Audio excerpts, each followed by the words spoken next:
At 8:44 in the morning on June 15, 1944, a young lieutenant sat in a small boat heading toward a Japanese island. Behind him sat 40 Marines. Every single one was a criminal pulled from military prison. They were being sent to fight 30,000 enemy soldiers. What happened next would create the Navy SEALs. Before you watch full story, comment below from which country are you watching. Don't forget to subscribe for more amazing stories. To understand why the Marine Corps created the 40 Thieves, you need to know what happened at Tarawa. 7 months before Saipan, in November 1943, the Marines attacked a tiny island called Bideo. It was part of the Tarawa Atoll in the Gilbert Islands. Bideo was very small. Only 290 acres. You could walk across it in 30 minutes. It was smaller than most airports. But the Japanese had spent over a year turning it into a fortress. They built over 500 concrete bunkers and pillboxes. Machine guns covered every inch of beach. Every position had overlapping fields of fire. Trenches connected every bunker so soldiers could move without being seen. The Japanese commander, Rear Admiral Keiji Shibazaki, was confident. He told his men that 1 million Americans could not take Tarawa in 100 years. On November 20, 1943, the Marines landed. Everything went wrong. The tide was lower than expected. Landing boats got stuck on the reef. Marines had to jump out and walk hundreds of yards to shore. The water came up to their chests. Their radios got wet and stopped working. And the whole time, Japanese machine guns were firing at them. The first wave of Marines had 75% casualties. 3 out of every 4 men were killed or wounded before reaching the beach. When Tarawa was secured 76 hours later, over 1,000 Marines were dead. Another 2,300 were wounded. The American public was shocked. Newspapers asked how such losses could happen for such a small island. Colonel James Risley of the 6th Marine Regiment survived Tarawa. He walked the beaches after the battle. He made a decision. The Marines needed better intelligence. They needed men who could find enemy positions before the main force arrived. They needed scouts who could work alone behind enemy lines. But not just any scouts. Regular Marines were trained to follow orders. They were trained to fight in groups. Risley needed something different. He needed men who could think for themselves. Men who could survive alone, men who were not afraid to break rules. He found those men in the brig. Frank Tuchovsky was selected to build this new unit. He had proven himself at Tarawa. He had shown courage under fire. He had shown leadership when everything was chaos. Now he had a new mission. Build a unit that could do what regular Marines could not. Tuchovsky had a simple method for finding the right men. When 2 Marines got into a fight, one ended up in the hospital. The other ended up in prison. Tuchovsky wanted the one in prison. A man with a record for fighting had proven something important. He could handle himself in close combat. He did not back down. He kept fighting until he won. The Marine Corps called such men troublemakers. Tuchovsky called them survivors. He visited brigs and punishment details across Hawaii. He watched men carefully. He asked questions. He looked for specific qualities. Could this man think for himself? Could he survive alone? Would he keep fighting when others gave up? Over 2 months, he assembled 42 Marines from punishment details across the 2nd Marine Division. The youngest was 17 years old. The oldest was 34. Some had been arrested for theft. Some for assault. One had been a professional boxer. Another had worked as a bodyguard for a Chicago gangster. The Marine Corps gave these men a choice. Military prison or combat duty. They chose combat. Training began at Camp Tarawa in Hawaii. The name was chosen on purpose. Every Marine there remembered what happened at Tarawa. Every Marine knew why this unit was being created. The ghosts of dead friends reminded them every day. The training was unlike anything the Marine Corps normally taught. It was harder. It was longer. It was designed to break men who were not strong enough. First, they learned to kill silently. Knives, bare hands. Garrotes made from wire. How to approach an enemy from behind without making a sound, how to cover a man's mouth before he could scream, how to kill in complete darkness using only touch. They practiced on dummies until their hands were sore. Then they practiced on each other, stopping just before the kill. Second, they learned to move without being seen. How to walk through jungle without snapping a twig, how to cross open ground at night without being spotted. How to stay completely still for hours while enemy patrols passed within feet of their position. They learned to control their breathing. To slow their heartbeat. To become invisible. Third, they learned to shoot from long distance.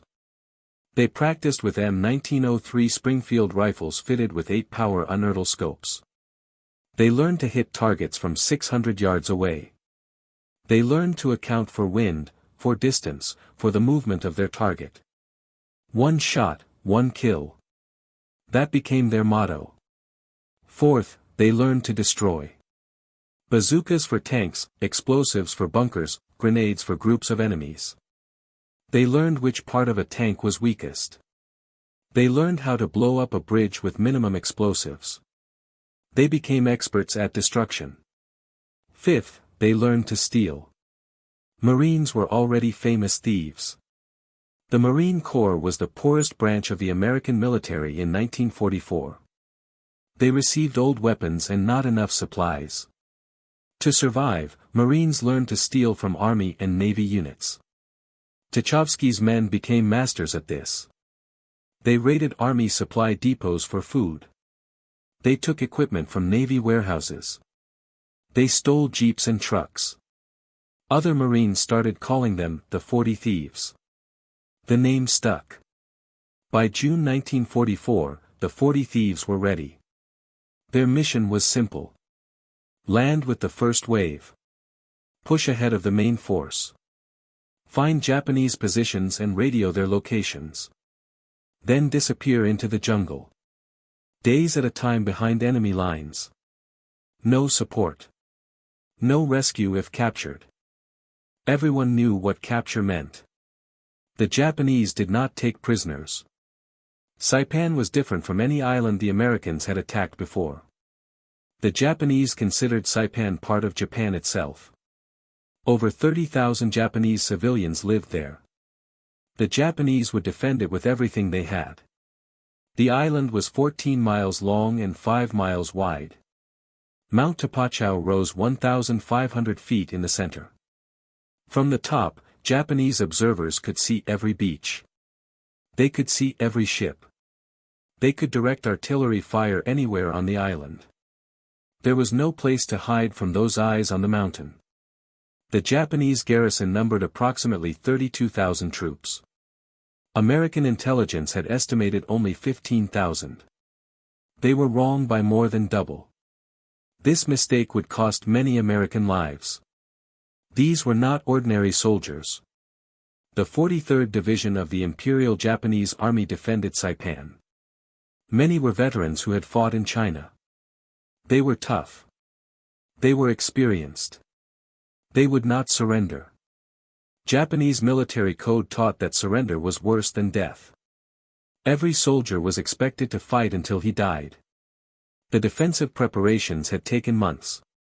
Concrete bunkers covered every beach approach. Machine guns were positioned for overlapping fields of fire.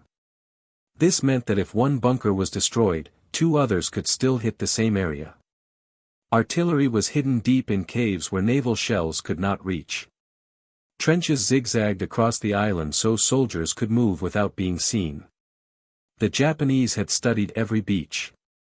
They knew exactly where American boats would land. They had measured the distances. They had practiced their aim.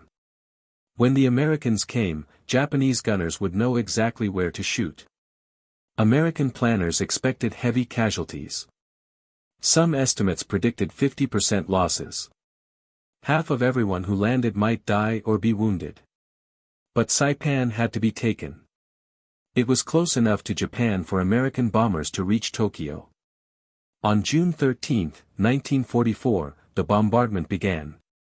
For 2 days, American ships fired over 180,000 shells at Saipan. The island looked like it was being torn apart. But the Japanese had prepared well. Their bunkers survived. Their artillery stayed hidden in caves. On the morning of June 15, 1944, the Marines started landing. The ramp of Tucholsky's boat dropped into chest-deep water. Japanese artillery was already falling among the landing boats. Machine gun fire kicked up spray. Men died before reaching the beach. Tucholsky led his men through the water. The 40 thieves reached the beach at 8:47 in the morning. They kept moving. Their orders were different from every other Marine unit. Do not stop at the beach. Push inland. Find the enemy. Radio their positions. By 9:30, the 40 thieves had moved 300 yards inland. That was farther than any other Marine unit. They were alone in enemy territory. At 10:15, Sergeant Bill Knuppel spotted the first enemy position. A concrete bunker was built into the side of a hill. Inside was a heavy machine gun with 7 Japanese soldiers.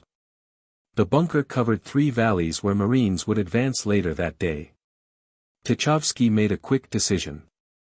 Destroying the bunker would save many Marine lives. But attacking it would reveal their position. He decided to attack. Private Marvin Strombo positioned himself 80 yards from the bunker with a bazooka. At 10:32, Strombo fired. The rocket hit the bunker and exploded inside. The entire Japanese crew died instantly. Before the smoke cleared, the 40 thieves had already moved 300 yards deeper into the jungle. By noon, the 40 thieves had found and marked 17 Japanese positions. They radioed the locations back to headquarters. Within 20 minutes, American ships began firing at the targets. This was their mission. Find the enemy. Mark them for destruction. Move on before the Japanese knew what happened. At 3:40 in the afternoon, the platoon discovered something unexpected. A Japanese tank staging area. Under camouflage netting sat 37 tanks. Marine intelligence had estimated the Japanese had maybe a dozen tanks on all of Saipan. The 40 thieves had just found 3 times that number. This was a serious threat. If these 37 tanks attacked the beach after dark, they could break through Marine lines. The entire American invasion could collapse. Tucholsky immediately radioed headquarters. The response came back in 8 minutes. No ships or planes were available to hit the tanks for at least 4 hours. By then, it would be dark. The tanks would have moved. Tucholsky looked at the 37 tanks. His men carried 6 bazookas. 6 rockets each. That was 36 rockets total. 37 tanks point 36 rockets. The math was almost perfect. What he was thinking violated every rule the Marine Corps taught. A 40-man unit does not attack a tank battalion. But Tucholsky had not recruited Marines who followed rules. At 4:15, he gave the order. The 40 thieves would attack. He positioned his 6 bazooka teams around the staging area. The plan was simple. Hit as many tanks as possible in 30 seconds. Then run. The teams moved into position. Then something changed. At 4:25, all 37 tanks started their engines at once. Tank crews appeared. Officers shouted orders. Infantry units formed around the tanks. The Japanese were preparing to attack. The window for surprise attack had closed. Tucholsky made a new decision. The platoon would follow the tanks and report their movements. Attacking now would just get his men killed. He radioed headquarters with updated information. The tank battalion began moving at 5:07. They headed toward the coast. About 1,000 Japanese infantry moved with them. The 40 thieves followed from 200 yards away. Every 10 minutes, Tucholsky radioed the enemy position. Marine units at the beach began preparing. Bazookas were distributed.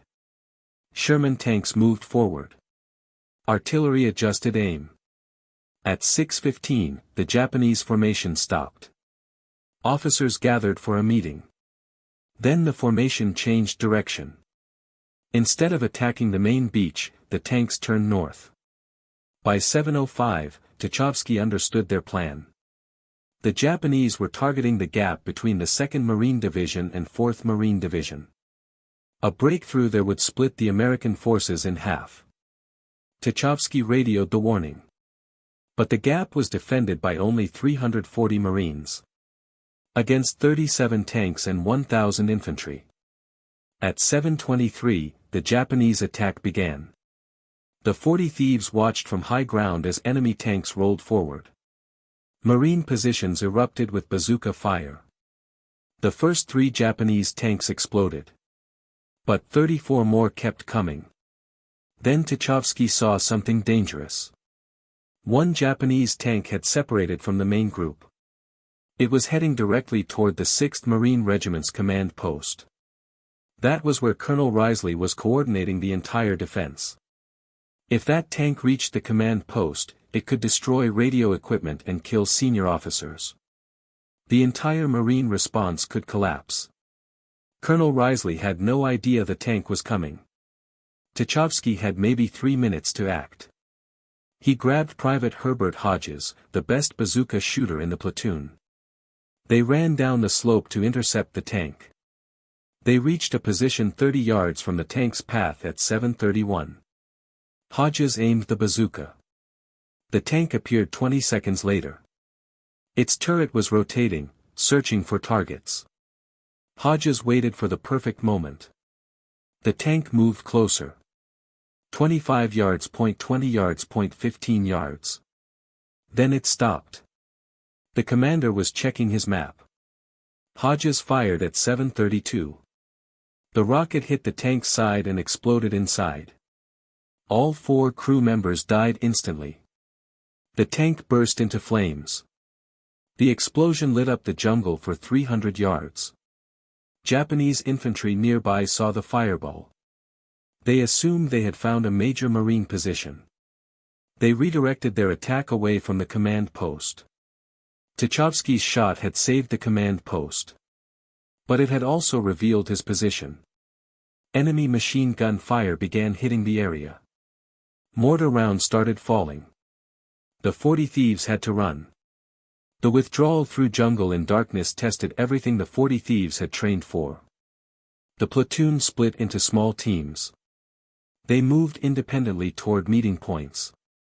Japanese patrols were everywhere, searching for the Marines.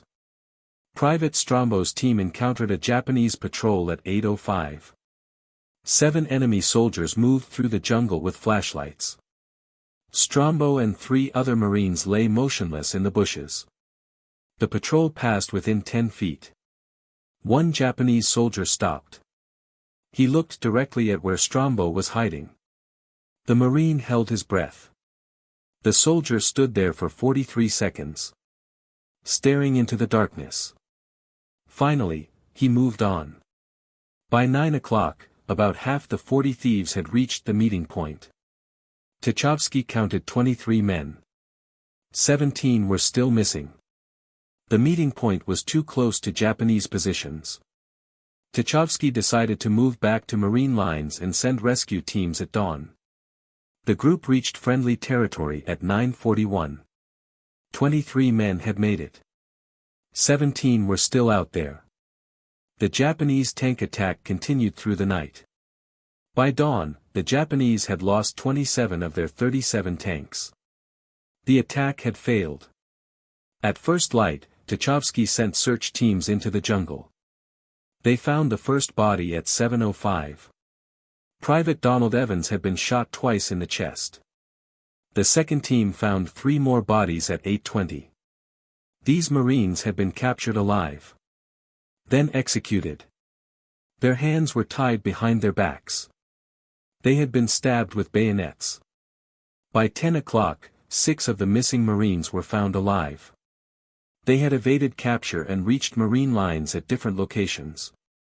At 11:15, a search team found 5 more Marines hiding in a cave about 1 mile behind Japanese lines. They were alive but trapped by enemy patrols. Tucholsky faced another decision. 2 of the trapped Marines were sick. One had malaria with high fever. Another had severe dehydration.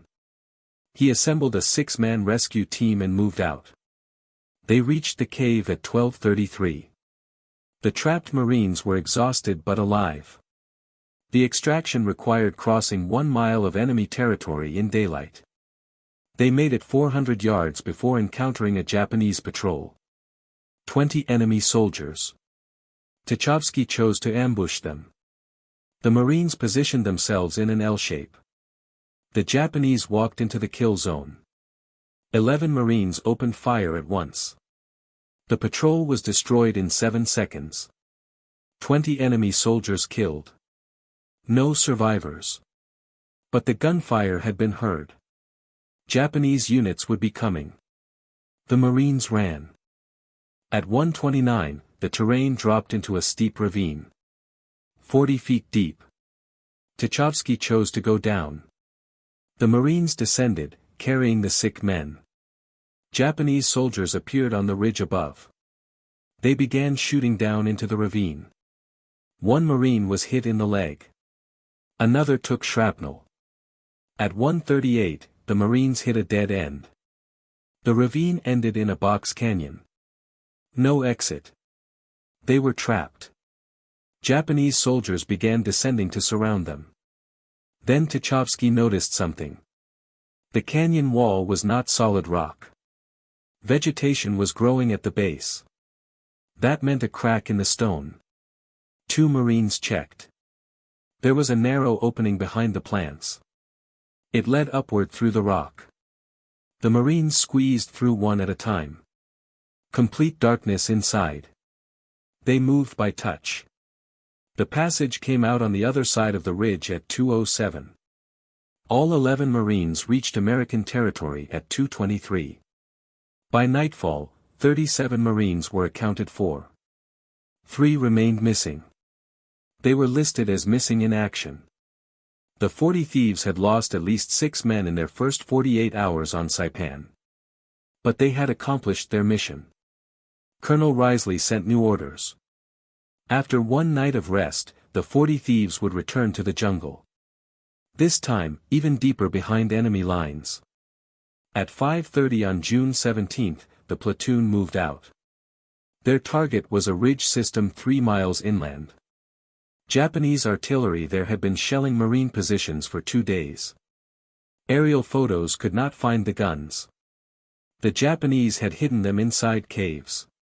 The 40 thieves reached the ridge at 8:15. Tucholsky counted 8 cave entrances large enough to hide artillery. The caves were connected by tunnels. Corporal Roscoe Mullins and Private Strombo volunteered to go inside. The 2 Marines entered with small flashlights. The cave extended 200 feet into the ridge. They could hear Japanese voices deeper inside. The air smelled of gunpowder. They found the first artillery piece at 10:12. Then 2 more.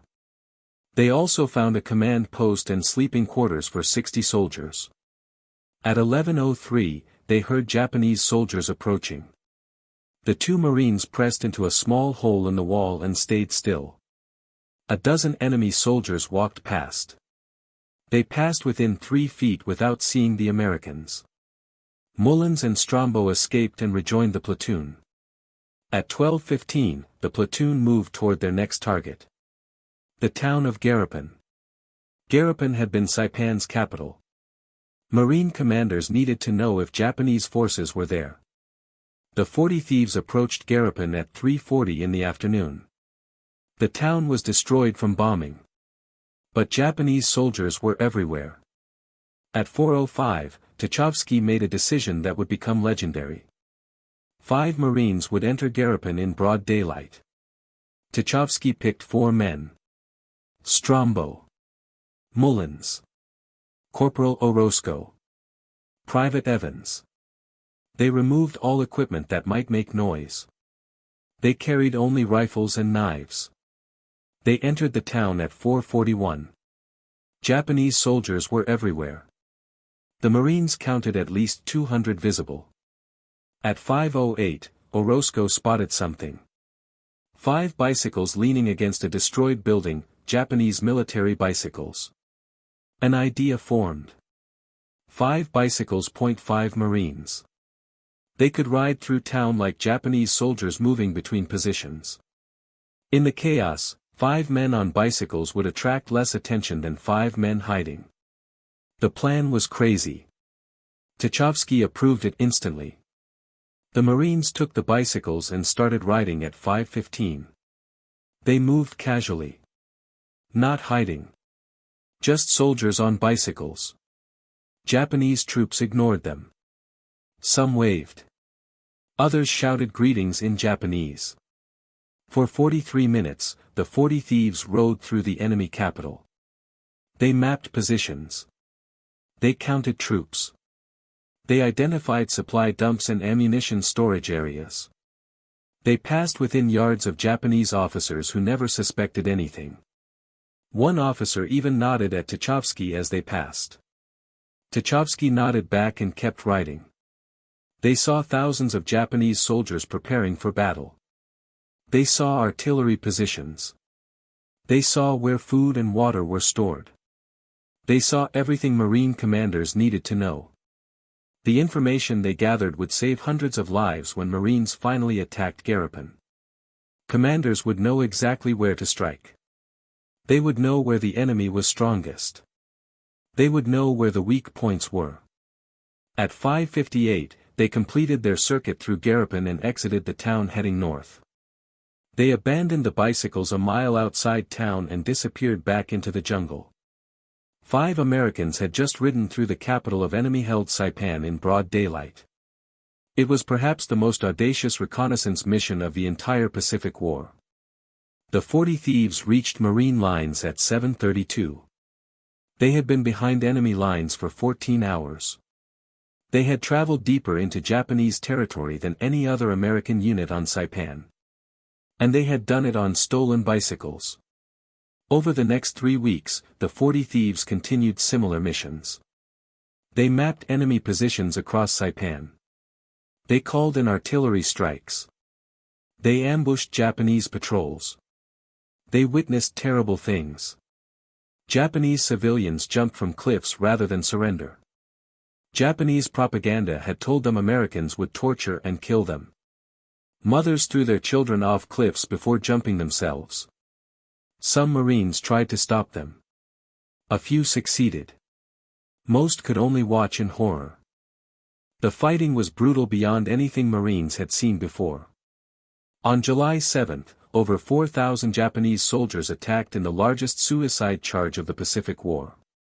They screamed as they ran. Many had no weapons. They just kept coming. Wave after wave. They overwhelmed 2 army battalions before being stopped. Over 650 Americans died that single night. By July 9, 1944, Saipan was declared secure. The battle had lasted 25 days. American casualties totaled over 13,000. More than 3,400 killed. Another 10,000 wounded. Japanese casualties were catastrophic. Over 29,000 soldiers died. Only 921 surrendered. Approximately 22,000 Japanese civilians also died. The 40 thieves lost 12 men killed and 9 wounded. That was a 56% casualty rate. Below the 73% average for scout sniper units, but still devastating. The survivors were exhausted. Most had lost 30 to 40 pounds. Several had malaria. All had seen things that would haunt them forever. But Marine commanders estimated the 40 thieves' work had reduced overall casualties by at least 15%. That saved over 2,000 lives. The tactics pioneered by the 40 Thieves changed military history forever. Before them, the Marine Corps relied on frontal attacks against fortified positions. They took ground by overwhelming force. Thousands of men would charge enemy bunkers. Many would die. Eventually, they would win through sheer numbers. The cost in lives was enormous. The 40 Thieves proved there was another way. They showed that small, highly trained units could accomplish missions that entire battalions could not. 40 men had done what thousands could not do. They had found enemy positions that aerial photos missed. They had destroyed threats before the main force even knew they existed. Deep reconnaissance behind enemy lines, silent killing without alerting the enemy, independent operations without waiting for orders. Real-time intelligence for artillery targeting, operating for days without support or rescue. These were revolutionary concepts in 1944. Today, they are the foundation of every special operations unit in the world. After World War II, military planners studied what had worked and what had failed. The 40 Thieves stood out. Their success rate was remarkable. Their methods were different from anything the military had tried before. The Marine Corps made the Scout Sniper program official. The lessons from units like the 40 Thieves became standard training. New generations of Marines learned the tactics that Tucholsky had invented. But the biggest impact came in 1962. President John F. Kennedy believed America needed a new kind of warrior. The Cold War was different from World War II. America needed soldiers who could operate in small teams. Who could work behind enemy lines for weeks. Who could complete missions without large armies. Kennedy ordered the creation of the Navy SEALs. Their mission was exactly what the 40 Thieves had done on Saipan. Unconventional warfare, small unit tactics, operations behind enemy lines, intelligence gathering, silent elimination of threats. The SEALs drew directly from the experiences of the 40 Thieves and similar units. The same emphasis on individual skill over group tactics. The same focus on operating alone without support. The same willingness to recruit men who thought differently, men who broke rules, men who found solutions when normal methods failed. Marine Force reconnaissance was built on the same principles. So was Army Special Forces, the Green Berets. So was Delta Force, the Army's elite counterterrorism unit. Every special operations unit in America today can trace its methods back to what the 40 Thieves proved on Saipan. 40 criminals showed the world that wars could be won by smart men, not just brave men. But the men themselves paid a heavy price for what they had done. After the war, most members of the 40 Thieves struggled with what we now call PTSD. Post-traumatic stress disorder. But in 1944, nobody knew what that was. There was no name for it. There was no treatment. Many had nightmares. They would wake up screaming. They saw the faces of men they had killed. They saw their friends dying. They heard the sounds of battle even in peaceful places. Some turned to alcohol. It was the only way they could sleep. The only way they could stop remembering. Several could not hold jobs. They could not follow orders from civilian bosses. They could not sit in offices. They could not pretend that normal life mattered after what they had seen. Marriages failed. Relationships ended. Some men became strangers to their own families. In 1944, there was no understanding of combat trauma. Men were expected to just return to normal life. Put on a suit. Get a job. Raise a family. Forget what happened. Most could not forget. The memories stayed with them forever. Frank Tucholsky became mayor of Sturgeon Bay, Wisconsin after the war. He built a successful life. But he never spoke about Saipan. Not to his wife. Not to his children. Not to his closest friends. Not to anyone. For 66 years, he kept everything locked inside. His son, Joseph, grew up not knowing what his father had done. He knew his father had served in the war. But that was all. Joseph only learned about the 40 thieves after finding his father's footlocker in 2011, after Tchaikovsky died. Inside the footlocker were medals. Photographs of young men in uniforms, maps of Saipan with markings, letters from men who had served with him, documents about missions that had never been made public. The story of the 40 thieves had remained unknown for 66 years. A father had kept his greatest achievement secret from his own son. The men who served in the 40 thieves are almost all gone now. The last survivors passed away in recent years. Most never received recognition for what they accomplished. There were no parades. No medals ceremonies. No newspaper stories. For decades, their story was classified or simply forgotten. The Marine Corps moved on to other wars. Korea. Vietnam. The Persian Gulf. New heroes emerged. Old heroes were forgotten. But what the 40 thieves accomplished on Saipan changed warfare forever. They were criminals. Brawlers, thieves, men the Marine Corps had given up on. Men who had been told they were worthless. Men who were headed to military prison. And they became one of the most effective combat units in the Pacific War. They proved something important. The qualities that make a man a troublemaker in peacetime can make him a hero in war. The man who cannot follow stupid rules might be the man who finds a way to win when the rules do not work. The man who fights in bars might be the man who keeps fighting when everyone else has given up. The Marine Corps called them criminals. History calls them the fathers of modern special forces. Today, Navy SEALs train in methods the 40 thieves invented. Marine Force reconnaissance uses tactics Tchaikovsky developed. Delta Force operators carry the legacy of those 40 men who changed everything. Every time a Special Forces team goes behind enemy lines, they are following in the footsteps of the 40 thieves. Think about what these men did. They volunteered to leave prison for almost certain death. They trained for 6 months in the most difficult program the Marine Corps had ever created. They learned to kill with their bare hands. They learned to survive alone in enemy territory. Then they landed on a beach with shells exploding around them. They pushed inland while other Marines were still fighting on the sand. They found enemy positions and called in strikes that saved thousands of lives. They followed a tank battalion in the darkness. They destroyed a tank that was heading toward their commander. They escaped through jungle while Japanese patrols hunted them. They entered enemy caves to map tunnel systems. They rode bicycles through an enemy-held city in broad daylight. And when it was over, they went home and never talked about it. That is what true heroes do. They do not ask for recognition. They do not demand medals.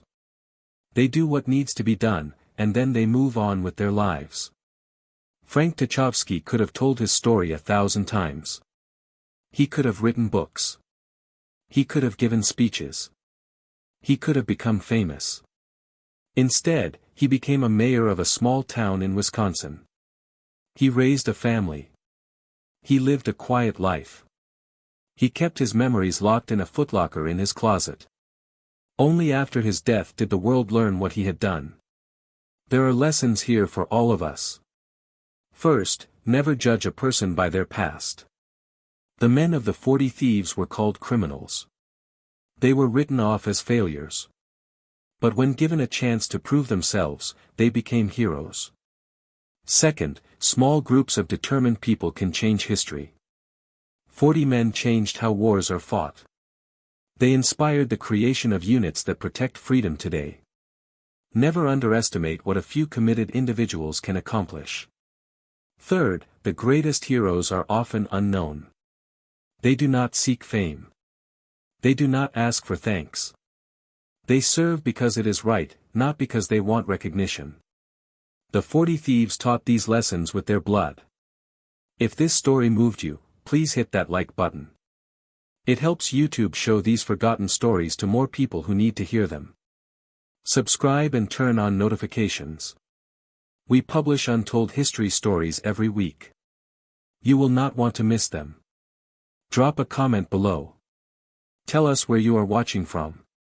Are you from the United States? United Kingdom? Canada? Australia? Germany?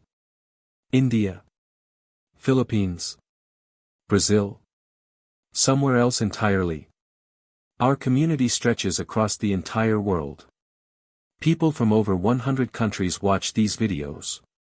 You are part of keeping these memories alive. You are part of making sure these men are not forgotten. Tell us in the comments. Did any of your relatives serve in World War II? What branch? What theater? We would love to hear your family stories. Every family has heroes. Some are known. Some are forgotten. Share their stories with us. Share this video with someone who needs to hear this story. Share it with someone who loves history. Share it with someone who has served in the military. Share it with someone who needs to know that second chances matter. The 40 thieves were given a second chance. They took it. And they changed the world. Frank Tuchovsky and his 40 thieves deserve to be remembered. These men sacrificed everything so we could live in freedom. They went through hell so that future generations would never have to. They asked for nothing in return. They were called criminals. They proved to be heroes. Their legacy lives on in every Navy SEAL who completes a mission. In every Marine recon operator who gathers intelligence. In every Special Forces soldier who goes behind enemy lines. The 40 thieves showed the world what outcasts can become when someone believes in them. Never forget their sacrifice.